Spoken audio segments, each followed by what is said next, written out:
શું તમે સામાન્ય વિદ્યાર્થીમાંથી હોશિયાર વિદ્યાર્થી બનવા ઈચ્છો છો? શું તમે તેજસ્વી વિદ્યાર્થી છો અને તમારી તેજસ્વીતાને વધુ નિખારવા ઈચ્છો છો? તો આપની મદદે તૈયાર છે સક્સેસ ઝોન.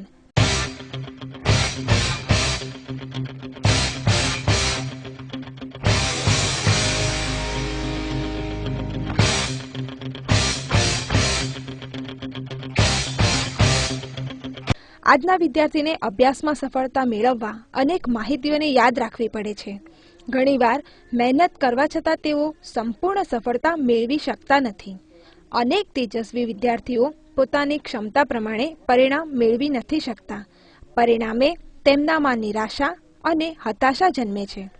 તો એનો સંપૂર્ણ અને સચોટ ઉકેલ છે સક્સેસ ઝોન, એક એવી સંસ્થા જે વિદ્યાર્થીને ભાર વગરના ભણતરનો સાચો માર્ગ બતાવે છે. અહીં વિદ્યાર્થીને અનેક વૈજ્ઞાનિક પદ્ધતિઓની પ્રેક્ટિકલ ટ્રેનિંગ આપવામાં આવે છે, જેના દ્વારા તેઓ કોઈપણ માહિતીને ખૂબ ઓછા સમયમાં અને ઓછી મહેનતે સહેલાઈથી યાદ રાખી શકે છે. આ ટ્રેનિંગથી તેમની એકાગ્રતા અને આત્મવિશ્વાસ વધે છે. સમય અને મહેનત ખૂબ જ બચે છે. તો આપ પણ હાર્ડવર્કનો રસ્તો છોડી સ્માર્ટ વર્કનો રસ્તો અપનાવો. અનેક પ્રતિષ્ઠિત શૈક્ષણિક સંસ્થાના વિદ્યાર્થીઓ સક્સેસ ઝોનમાં આ ટ્રેનિંગનો લાભ લઈ જ્વલંત સફળતા મેળવી ચૂક્યા છે અને મેળવી રહ્યા છે. આવો આપણે નિહાળીએ સક્સેસ ઝોનમાં ટ્રેનિંગ લીધા બાદ વિદ્યાર્થીઓ પોતાના જીવનમાં આવેલા પરિવર્તનો વિશે શું કહે છે. મેમરી ટેકનિકથી હવે તમે પહેલી પરીક્ષાથી છેલ્લી પરીક્ષા લગીને સવાલ યાદ રહી. આપણે જ્યારે એક્ઝામમાં લખવા બેસાય ત્યારે એકદમ ફ્રીલી બધું આપણને આખું જેવું ગાઈડનું પાનું એમ યાદ આવી જાય કે આ જ શબ્દ.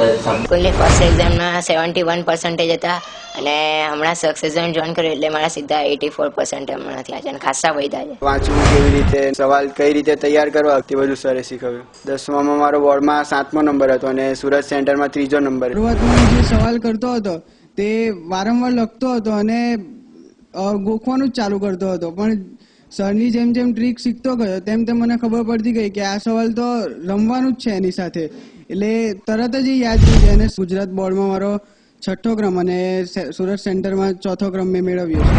હું જ્યારે 9મામાં હતો ત્યારે મારા ફર્સ્ટ એક્ઝામમાં 52 આવેલા હતા અને ત્યાર પછી અમે કેતન સરને મળ્યા. કેતન સરે એવી રીતે મહેનત કરી કે જેથી મારા 9માની ફાઇનલ એક્ઝામમાં 72% આવ્યા. સર અમને જુદી ટેકનિક્સ આપે છે જેના કારણે બધું યાદ રહી જાય.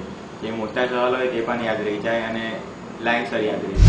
સર્જનની અંદર એવી ટ્રીપ્સ આપે છે કે જેનાથી એક્ઝામને સારી રીતે હેન્ડલ કરી શકાય છે. એની ટ્રીપ જેમ કે મોટિવેશન છે, મેમરી ટ્રેનિંગ છે, એક્ઝામની ટ્રીપ્સ છે, કોઈ બી સવાલ કેવી રીતે ઇઝી બનાવી શકાય છે અને કેવી રીતે યાદ રાખી શકાય છે.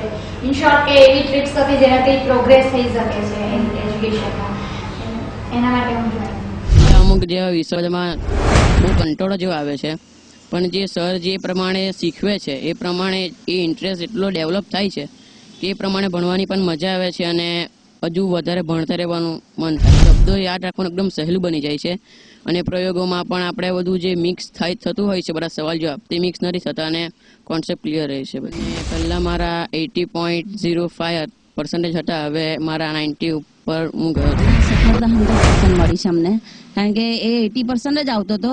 90નું તો અમે વિચારેલું જ નહીં હતું, પણ આ માઇન્ડ પાવરમાં આવવાથી જ એના એટલે જે 11% જે જમ્પ આવ્યો તે નથી જ આવ્યો છે પ્રિયસનો. 2 કલાક વાંચી શકતો હતો સતત, પરંતુ એમાંથી અડધું તો મેં ભૂલી જ જતો હતો. મને તો એમ જ લાગતું હતું કે મને બધું યાદ છે. 2 સવાલનો ડિફરન્સ કેવી રીતના જુઓ, એક સવાલ ધારો કે વાંચવામાં અડધો કલાક જતો હોય તો તે વાંચવામાં 10 મિનિટમાં કેવી રીતના વાંચવો, રિવિઝન કેવી રીતના કરવું, રિકોલ કેવી રીતના કરવું, તે બધું સર અમને શીખવાડ્યું હતું. 10માની મેં જ્યારે સ્કૂલની ફર્સ્ટ પ્રિલિમિનરી એક્ઝામ આપી ત્યારે મારા પર્સન્ટેજ 74 પોઈન્ટ સમથિંગ હતા. 1 મહિના પછી સીધા થયા 88.31, એટલે 15%નો જમ્પ મારી શક્યો મેં. ખાસ ફાયદો એ થયો છે કે જે લાંબા આન્સર્સ હોય છે તે શોર્ટમાં પતી જાય છે. ભણવામાં કંટાળો નથી આવતો, ડિપ્રેશન દૂર થાય છે, આપણું કોન્સન્ટ્રેશન લેવલ વધે છે. સેન્ટર જોઈન કર્યું ત્યારે હું 2માં ફેલ હતો અને મારા 52 કે 55ની આસપાસ પર્સન્ટેજ હતા. જોઈન કર્યું ત્યારબાદ હમણાં મેં એસએસસી બોર્ડનું મારું રિઝલ્ટ આવ્યું છે, તેમાં મારા 70% આવે છે. વાંચવા બેસતો હતો મને ઊંઘ આવતી હતી, ફ્રેન્કલી સ્પીકિંગ. અને હું વાંચવા બેસતો એટલે ચોપડીને બેસતો એટલે મમ્મી 5 મિનિટમાં ડાયરેક્ટ જોરમાં કે ભાઈ કેમ ઊંઘે છે હજુ. હાર્ડવર્ક કરવા કરતાં સ્માર્ટ વર્ક કેવી રીતે કરવું ને તે કેતન સર પાસેથી પહેલા શીખી લેવું જોઈએ અને આજે 90% હું લાવી શક્યો, મેળવી શક્યો આજે. જે હું મોટા સર જે વાંચવાના આવે તો તેમાં ડર લાગે કે હું કઈ રીતે મોડે કરું, આટલા પાનાના સવાલ છે.